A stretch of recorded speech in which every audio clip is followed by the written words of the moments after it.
Welcome back to another episode of 40 Facts About the 40K Universe. I am your host, Gershwin, and you are watching One Mind Syndicate. Today we continue talking about Nurgle as we get into the great Unclean Ones. If you're new to the channel, subscribe. We post Warhammer 40K content every single day, and if you enjoy our content, thank our patrons on Patreon. Link in the description if you want to support. But with that said, let's get into 40 facts on the great Unclean One. A great Unclean One is a grotesque greater demon of the plague god Nurgle, the chaos god of disease, death, and decay.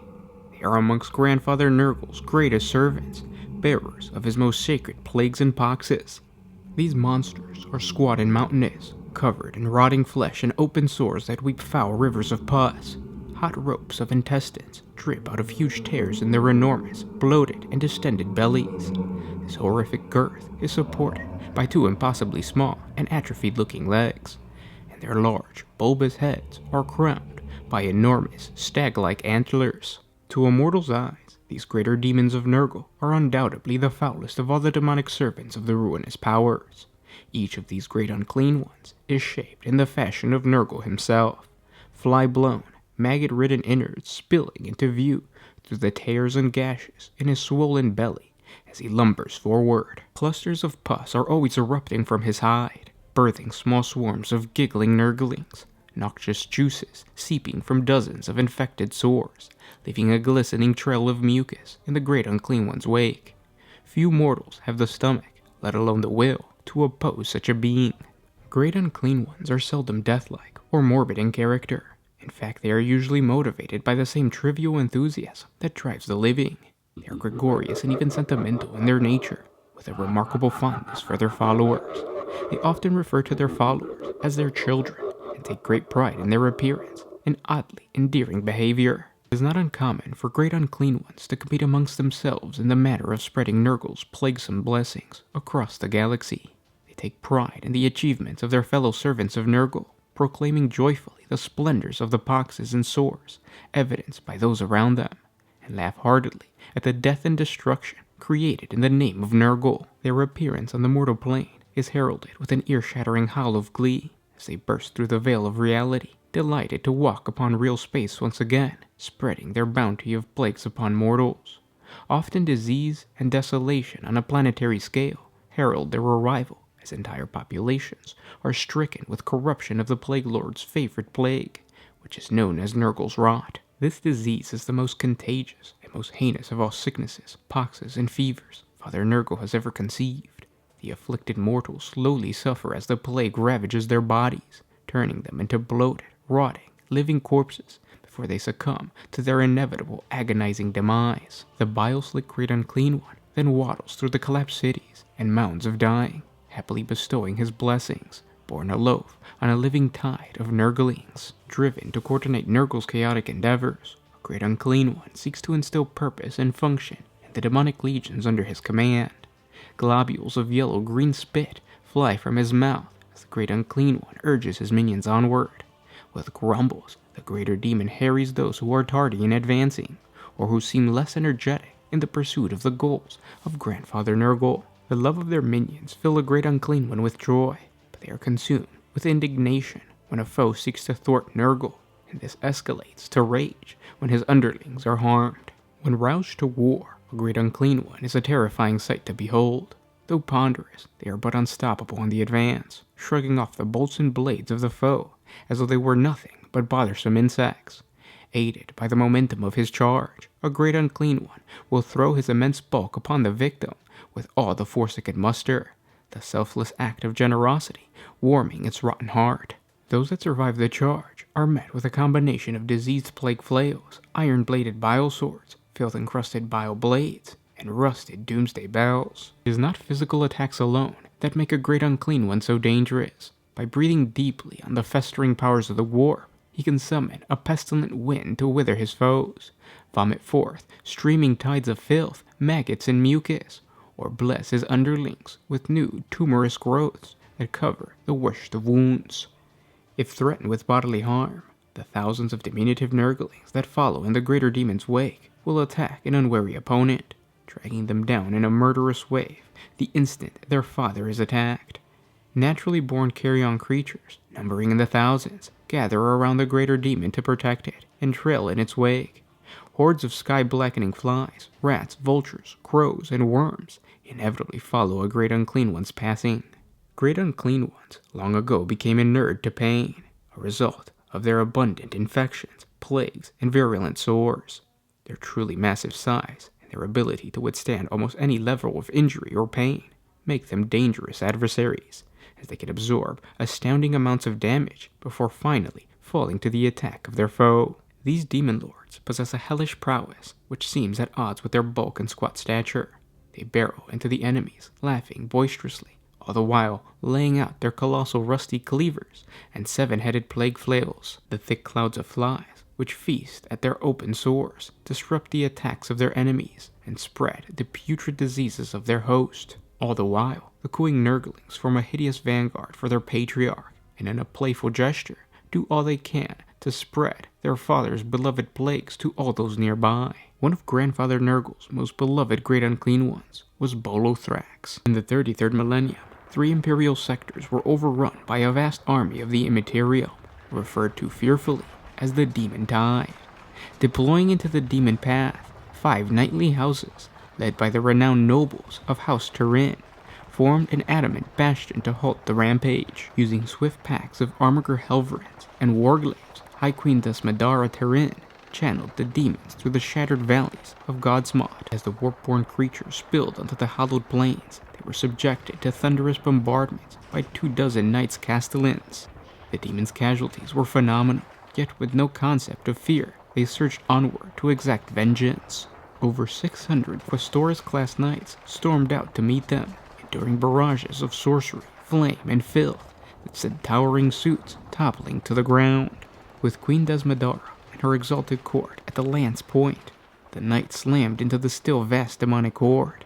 They carved a path of annihilation to its heart, the ground shaking beneath their tread, unclean ichor draining their legs. Though empiric fiends and warp energies tore down one knight after the other, their momentum was unstoppable. At last, with Reaper chainswords howling and the Thunderstrike gauntlets crackling, the exalted courts of 3 knightly houses engaged the master of the Demon Tide.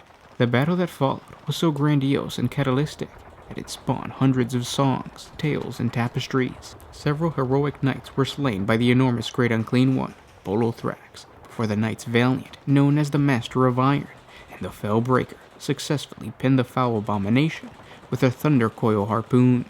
With their quarry unable to move, the knights hacked the mighty demon apart. Bollothrax's banishment spelled the end to the demonic tide, though they wreaked much more destruction before they finally faded back into the warp. It was on that day that Bollothrax's unending grudge against House Turin and all the descendants was born. Later, in the years after the opening of the Great Rift, Bollothrax would gain his revenge. Amidst the swirling fury of the Damocles Gulf, High King Tybalt led the Knights of House Turin in their latest push against the Tau invaders.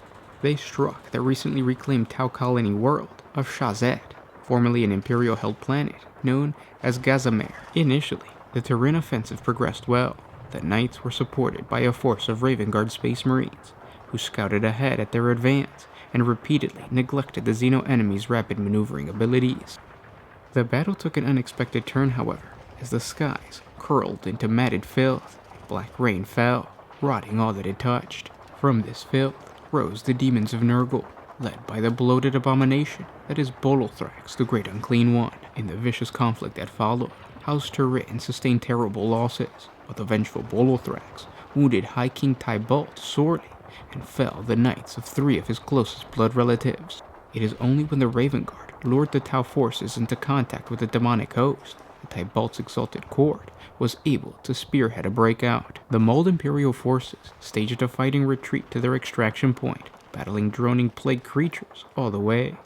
They left Shastet to the frustrated demons, who wasted no time in making the Tau suffer. In another part of the galaxy, during the Battle of Hamagora in the early 42nd millennium, the Second Company of the Sights of the Emperor, newly reformed with Primaris Astartes battle brothers, in the wake of the reinforcements brought by the Indominus Crusade, found itself under siege upon the Hive World, assailed by an endless swarm of Nurgle demons. Intercessor squads established a punishing series of kill zones amongst the ruins of the Hive City, yet for every demon they slew, 2 more emerged from the dank tunnels of the Undercity, and their casualties began to mount. Operating in total secrecy, Strike Force, harbinger of the Grey Knight's 5th Brotherhood, teleported into the sub-city. Their quarry was the great Unclean One, Gol Gom Gatol, who had turned the city's sprawling sewage works into his personal baths. Hordes of putrid demons crawled endlessly forth from the rancid gruel. After a bloody battle, a strike team finally sent the great Unclean One screaming back into the war. Hamagora was saved, though the sites never discovered how. And those were 40 facts on the Great Unclean Ones. I hope you guys enjoyed this video. If you did, don't forget to share it with your friends. Great Unclean Ones are probably one of the best looking models in Warhammer 40K. If you're not familiar with the tabletop, and if you're not familiar with the minis, definitely look it up on Instagram or just Google it. The Great Unclean One that you can get from Forge World, or the Great Unclean One you can get straight from Games Workshop, they look awesome. They're very unique to Warhammer 40K. So if you are if you are thinking about collecting, you don't necessarily have to play, but you like the Warhammer 40K lore, a Great Unclean One would be an awesome model to try to paint, just because they're big. They're really big, very unique looking, and if you mess up, it's Nurgle, so they're supposed to look dirty. They're supposed to look kind of gross. And not really well put together, but at the same time, I don't know, they're just awesome. Definitely check out the minis if you haven't done so. The best part about Nurgle, and especially about Great Unclean Ones, is the fact that GW put in that they are joyful and they are jolly. They look like they're in terrible, terrible pain, but the reality is that they feel good. They're really happy to be spreading Nurgle's gifts.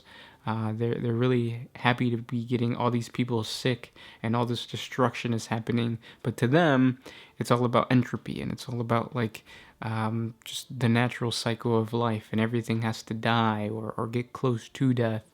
So I really enjoy that part of Nurgle's lore, and the Great Unclean Ones being like these jolly, disgusting giants is awesome. Very grim, dark, and very unique to 40K. If you guys enjoyed our content, don't forget to share it with your friends. If you want to support us, a link in the description to our Patreon. It's a simple $1 a month, and what you do with that, or what we do with that $1, is we usually try to update different things. We're trying to get better mics for the Greater Wa episodes, better chairs, and then of course it just helps us create more videos for you guys.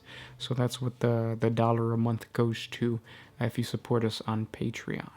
If you do, thanks ahead of time, and thank all of our patrons now, because it's because of them that we can create videos so often. But yeah, thanks for everything, guys, and I'll talk to you tomorrow. This is Gersh1 with One Mind Syndicate signing out.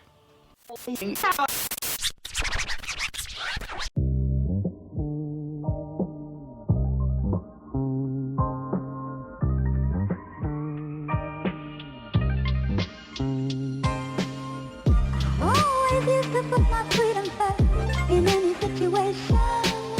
I knew I never had that much to lose.